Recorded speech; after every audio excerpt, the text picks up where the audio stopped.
Good evening. Shri Swami Samarth. कसे आहात सगळे? आता 4:30 पावणे 5 झाले आहे संध्याकाळच्या आणि माझी संध्याकाळच्या स्वयंपाकाची तयारी किंवा इतर छोट्या मोठ्या कामांची तयारी आता मी करायला घेत आहे.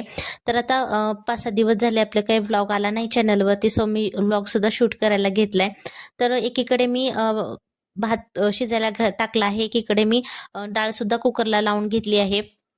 ऋग्वेदसाठी वरण भात आज बनवत आहे. तसा तो संध्याकाळी चपाती भाजी वरण भात किंवा दूध चपाती असं खातो, पण त्याला लवकर लागतं. एक 6-6:30 पर्यंत त्याला जेवायला लागतं. सो त्याचं जेवण अगोदर मी तयार करून घेते. तर रवा सुद्धा इथं मी छान चाळायला घेतला आहे. 1 किलो हा रवा आहे आणि छान चाळून आता ड्राय रोस्ट करणार आहे. तर जाड अशी कढई मी वापरली आहे रवा भाजण्यासाठी. तर जाड कढई वापरल्यानंतर आपला रवा भाजताना करपत नाही. याच्यामध्ये आता 3 ते 4 चमचे मी तूप टाकलं आहे आणि हा रवा मी याच्यामध्ये मिक्स केला आहे आणि छान आता लो फ्लेमवरती मी हा रवा भाजून घेणार आहे. अगदी मीडियम पण करायचा नाही ह्याचा गॅसचा फ्लेम आणि अगदी हाय सुद्धा करायचा नाही. तर काय होतं की रवा करपण्याची शक्यता असते. आपल्याला क्रीम कलर म्हणजे बदामी कलरवर रवा छान आपल्याला भाजून घ्यायचा आहे. रवा दुसरीकडे भाजायला शिफ्ट केला आहे दुसऱ्या गॅसवरती आणि इकडं मी ऋग्वेदचं वरण सुद्धा बनवून घेत आहे. तेल किंवा तुपामध्ये मी जिरे मोहरी आणि लसूण बारीक चिरलेला हे टाकलं आहे. त्यानंतर शिजलेली डाळ टाकली आहे, चवीनुसार मीठ टाकलं आहे, हळद टाकली आणि आता त्याच्यामध्ये कोथिंबीर सुद्धा घालणार आहे. चवीला छान लागतं वरण. आणि डाळ शिजतानाच मी याच्यामध्ये टोमॅटो घातला आहे. एक उकळी आली की आपलं वरण सुद्धा तयार आहे. तर नाचणीचं पीठ आता करणार आहे. नाचणी सत्व तर ऋग्वेद आता नाही खात जास्त आवडीनं, त्याच्यामुळं मी नाचणीच्या पिठाचं सूप किंवा डोसा वगैरे त्याला देण्याचा ट्राय करणार आहे.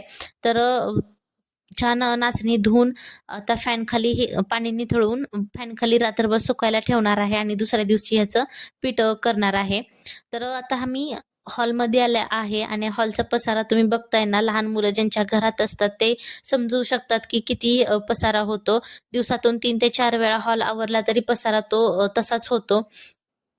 खेळणी इकडं तिकडं फेकलेली असतात किंवा उशांचे जे मोठे मोठे सोप्यावरच्या ज्या उशा असतात त्या इकडे तिकडे फेकलेल्या असतात. त्याचं घर तयार करणं, त्याच्यामध्ये खेळणं हे लहान मुलांचं खेळणं असतं. त्यानंतर आता सोफ्याचे कवर वगैरे सुद्धा छान धुवून टाकले होते. आज वाळल्यानंतर आता मी छान सोफा सुद्धा सेट करून घेते. तसं तर हे कवर आता खराब होत चालले आहेत. आता गुढीपाडव्याच्या वेळेस मी नवीन याच्यासाठी कवर घेऊन येईन. तर सोफा छान आता सेट झाला आहे. खिडक्या वगैरे आता संध्याकाळच्या वेळेस बंद करावे लागतात, नाहीतर मच्छर वगैरे आतमध्ये येण्याची शक्यता असते. पडदे वगैरे सुद्धा सेट करून घेतले आहे. तर असा हा संध्याकाळचा हॉलमधला पसारा आता आवरून झालेला आहे. ऋग्वेदची खेळणी आता आतमध्ये त्याच्या ट्रेमध्ये नेऊन ठेवते.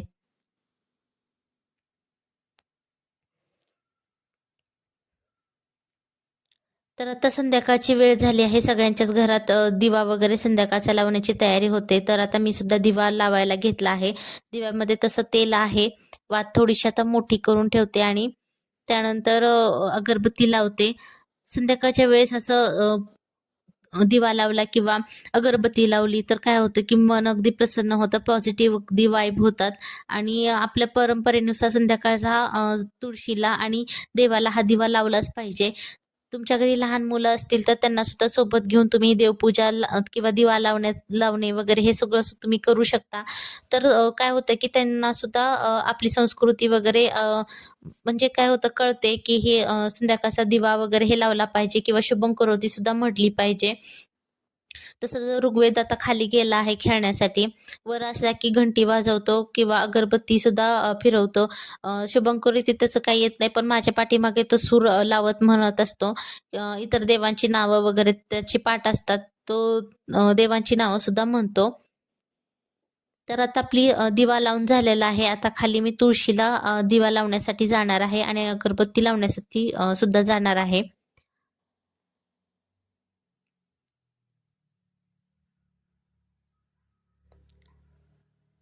देवाला हळदी कुंकू संध्याकाळचं लावून तुळशीला सुद्धा लावते हळदी कुंकू.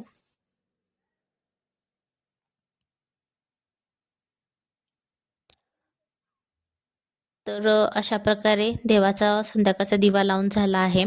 तर हे सगळी कामं होईपर्यंत माझा रवासुद्धा छान भाजून तयार आहे. तर लो फ्लेमवरती असल्यामुळं रवा करपत नाही आणि अधूनमधून 5-6 वेळा ह्याला छान हलवून घ्यायचं आहे चमच्यानं. तर हलवून घेतल्यामुळं काय करपत नाही रवा आणि एकसारखा आपला रंग येतो रव्याला. ऋग्वेद, हाय हाय बोल.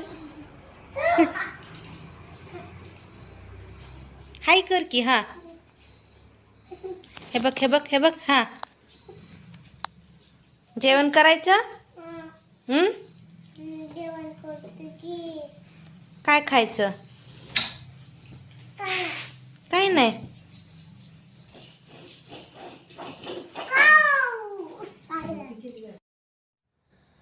आता नाचणीतलं पाणी छान नितळून झालं आहे आणि फॅन खाली आता हे रात्रभर असंच मी एका स्वच्छ कपड्यावरती सुकायला मी हे टाकलं आहे. हा ऋग्वेद मधून मधून ह्याच्यामध्ये हात घालतोय. तर आता मी संध्याकाळच्या स्वयंपाकाला लागले, म्हणजे बाकीचं भात वगैरे तर झालं आहे. तर आज होतं आमच्याकडे चिकन. मंगळवार बुधवार देवाचं काही वार म्हणजे दुसरं काही नसेल तर नॉनव्हेजच बनतं. तर आता आज मी चिकनचा रस्सा झटपट असा बनवत आहे. अगदी सोपा आहे. कढईमध्ये छान तेल टाकलं आहे आणि याच्यामध्ये एक मी पेस्ट टाकली आहे. अगोदर खडा मसाला मिक्सरमध्ये बारीक करून घेतला आहे. खड्या मसाल्यात मी जिरे, लवंग, त्यानंतर दालचिनी हे सगळं अगोदर बारीक केलं आहे. त्याच्यामध्ये एक हिरवी इलायची सुद्धा घातली आहे. हे बारीक झाल्यानंतर त्याच्यामध्येच एक अर्ध टोमॅटो, त्यानंतर 3 ते 4 कांदे मी छान बारीक करून घेतले आहे आणि त्याच्यामध्येच अद्रक लसूण सुद्धाच बारीक करायचं आहे. म्हणजे एकत्रित सगळा खडा मसाला आणि हे जे कांदा टोमॅटो अद्रक लसूणची पेस्ट आहे ते एकच पेस्ट एकत्रच करायची आहे. त्यानंतर छान भाजून घ्यायचं आहे तेलामध्ये पेस्ट. त्याच्यामध्ये मसाले आपल्या घरचेच टाकायचे आहेत. गरम मसाला, त्यानंतर घरगुती जे आपलं काळा मसाला असतो ते घातला आहे. त्यानंतर हळद, हे सगळं आपल्याला मसाला छान परतवून घ्यायचा आहे आणि चिकन छान स्वच्छ धुतलेलं असलं पाहिजे. छान चिकन धुवून याच्यामध्ये आपल्याला परतवून घ्यायचं आहे. अगदी एक 10 मिनिटं लो फ्लेमवरती छान चिकन परतवून घ्यायचं आहे. ते असं केल्यावर काय होतं, चिकन छान परतल्यानंतर मसाल्यामध्ये त्याचा जो कच्चा वास आहे तो येत नाही. आणि एका साईडला मी गरम पाणी करून ठेवलं होतं, ते सुद्धा मी याच्यामध्ये घातलं आहे आणि चवीनुसार मीठ सुद्धा टाकलं आहे. हिरवी कोथिंबीर घालून आता 10 मिनिटं असंच मी लो फ्लेमवरती कुक व्हायला ठेवणार आहे. तर आता आपल्या भाकरी सुद्धा तयार आहे. चिकन बघू शकता छान तयार झालं आहे. अगदी झटपट बनतं. तुम्ही सुद्धा ही रेसिपी नक्की ट्राय करून बघा. अगदी जास्त काही मसाले वापरायचं नाही. मी वापरत नाही, तुम्ही वापरू शकता हवं तर, पण मी नाही वापरत. अगदी झटपट हे चिकन तयार झालं आहे. भाकरी झाली आहे, भात तयार आहे. तर असा आमचा हा संध्याकाळचा मेन्यू आहे.